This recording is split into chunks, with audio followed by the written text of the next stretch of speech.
Welcome to the untamed frontier of Lustria, where danger lurks amidst the lush foliage and ancient ruins. In this Warhammer League, you'll embark on a daring adventure as bounty hunters that have been tasked with safeguarding newly established trade outposts along the treacherous coasts of Lustria.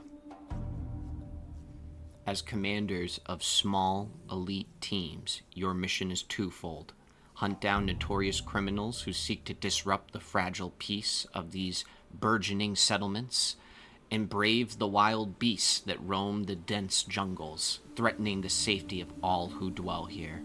But beware, for Lustria is a land of peril and mystery. From the towering jungle canopy to the murky depths of the swamps, every step you take may lead you into the jaws of danger or the clutches of ancient evils. Only the most cunning, resilient, and ruthless hunters will survive to claim their bounties and carve their legend amidst the untamed wilderness. So gather your wits, sharpen your blades, and prepare to delve into the heart of darkness.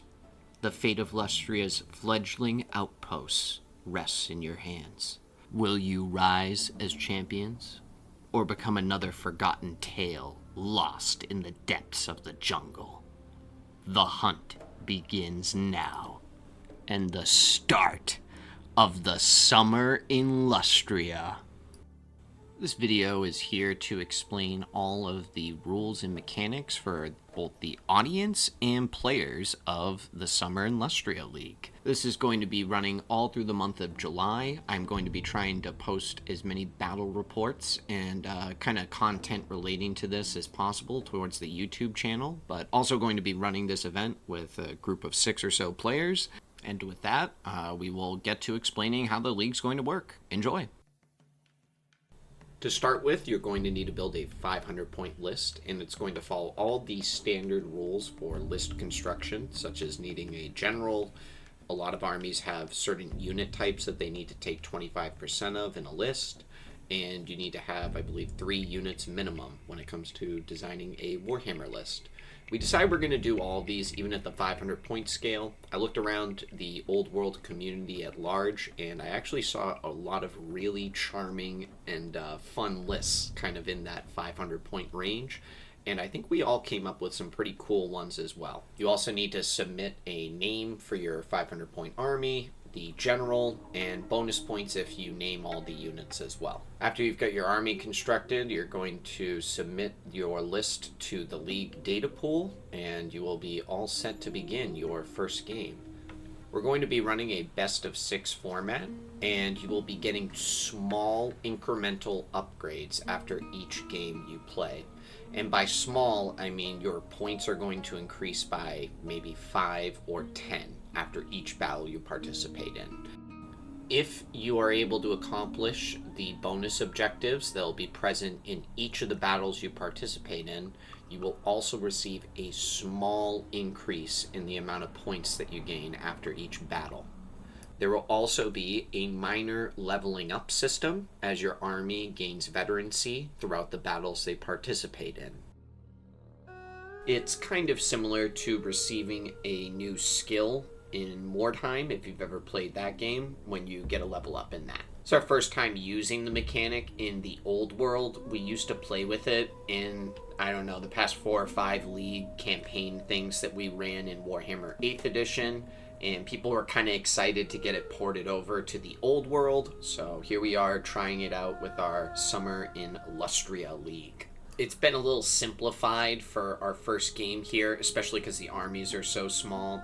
You're only going to get 2 experience points over the entire league. Normally when we play this, after each battle you play in, you get an experience point, and then each of the players will discuss who an MVP was, and then the MVP unit or character will get an additional point of XP, but we're not doing any of that. We also used to roll on the chart to see like randomly what skill you were going to get. But again, we're not going to be doing that. Players are just going to be able to pick whatever level up they desire within whatever bracket they are limited to.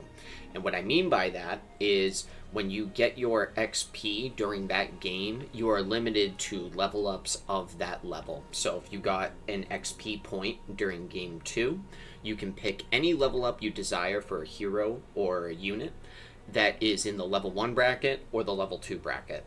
And the second point of XP that you get, the one that you will receive on game 5, you could spend pretty much on any level up because there are only 5 brackets to pick from.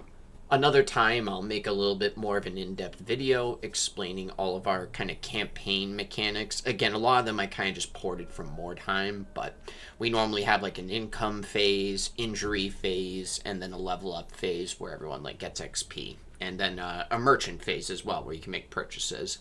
But because everyone is very new to the old world, this is only set in like a 500 point bracket. We're really not going to be doing a lot of that stuff. And even the level up chart is going to be a lot more simplified than what we typically do.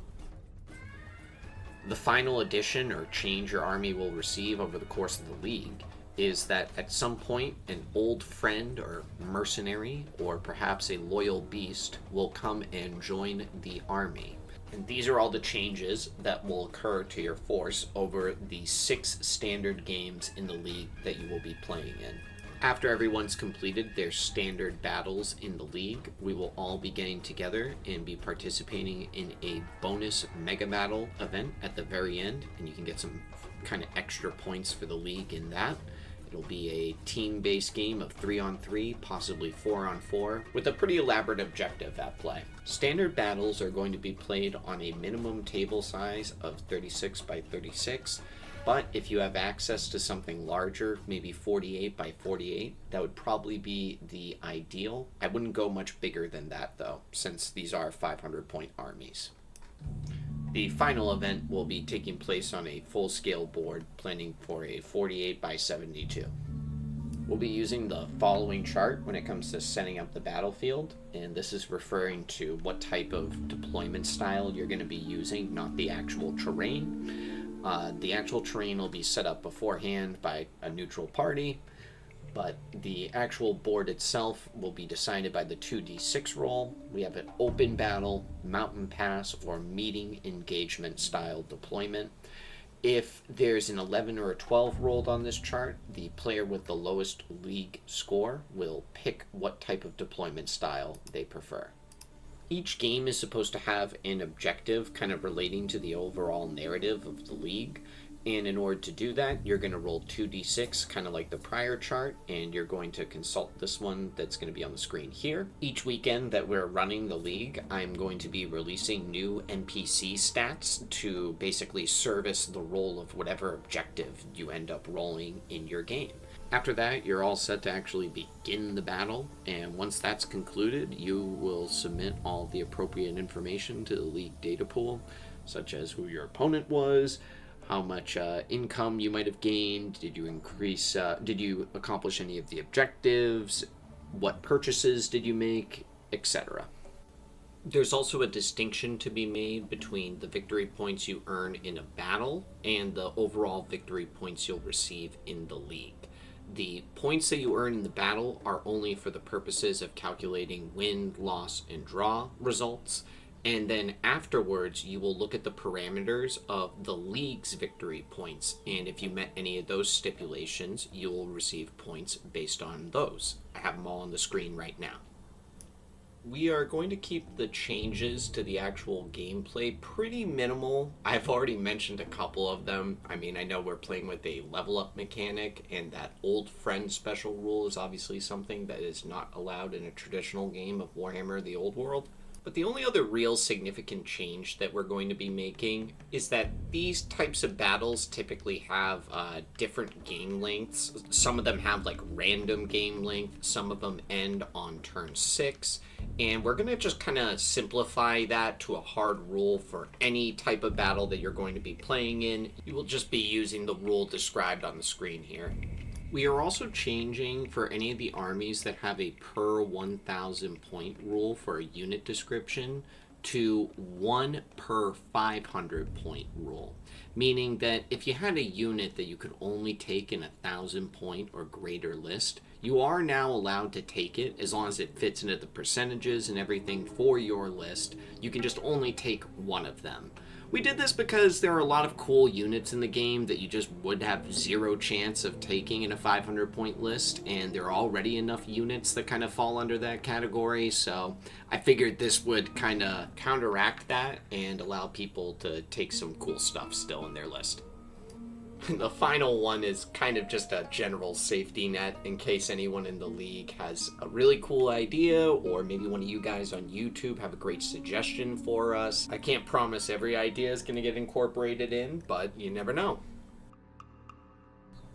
We also have a couple of hobby challenges that we're going to be running during the league. One is to make a piece of terrain that you can display your army on, but will also function as a piece of terrain on a battlefield as well.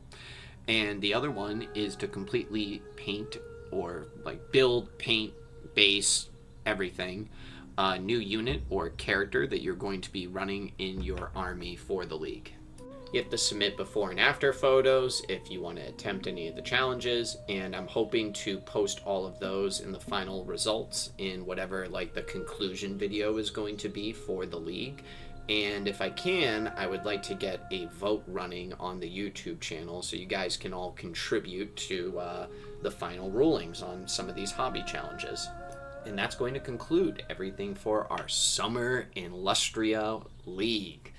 If you have an interest in any of the stuff I've described in this video, obviously all the resources have been presented on screen during my ramblings of the video, so feel free to use them. I'm going to be posting content relating to this in terms of battle reports, NPC stat lines, and like I just mentioned, some of the hobby challenges. I'm hoping to post that amongst the YouTube community and maybe get you guys voting on a couple of what your favorite pieces of terrain or units are that are running in this league. Let me know if any of that interests you, or maybe if you have any creative ideas for additions we should make to the league, NPC stat lines that sound fitting for that little narrative description I gave at the start. I am more than willing to maybe add 1 or 2 NPCs to the roster. And yeah, that's about it, folks. Hope you enjoyed it. Have a great day. I'll see you all later. Bye-bye.